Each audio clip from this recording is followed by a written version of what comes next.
Pagkatapos nga po mga idol na matalo ang Minnesota sa Game 1 laban sa OKC Thunder, hindi nga po napigilan ng mga fans na magreklamo sa naging officiating.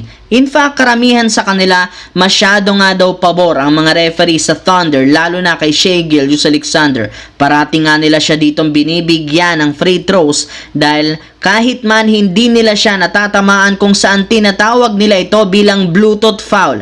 Kunting dikit, foul nga at babagsak ito. Kaya maging ang coaching staff at player ng Wolves napikon sa nangyaring ito. Dahil dyan nakapagdesisyon ang kanilang team na formal na magreklamo sa NBA sa pagpapakita nila sa mismong liga ng mga kinuha nilang video clip ng ginagawang flap ni Shai Gilgeous-Alexander sa Game 1. Gusto nga nilang matauhan ng mga referee sa mga pandarayang ginagawa ni SGA at mas higpitan ang pagbibigay sa kanya ng tawag at free throws sa mga susunod na game. Samantala, alam naman nga ninyo na meron na lamang nga pong natitirang player option sa Lakers si LeBron na hindi pa niya kinukuha hanggang sa ngayon.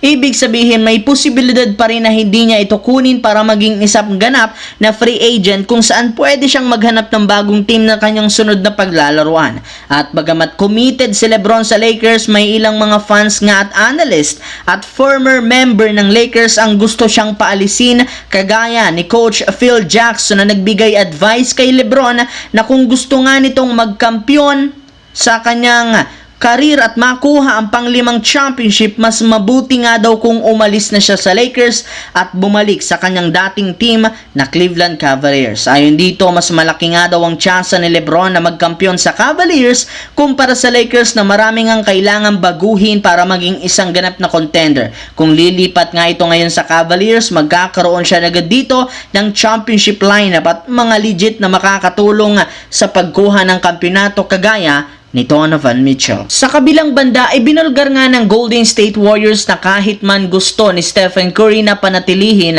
ang kasalukuyang lineup, posible para naman talaga silang gumawa ng isang malaking trade.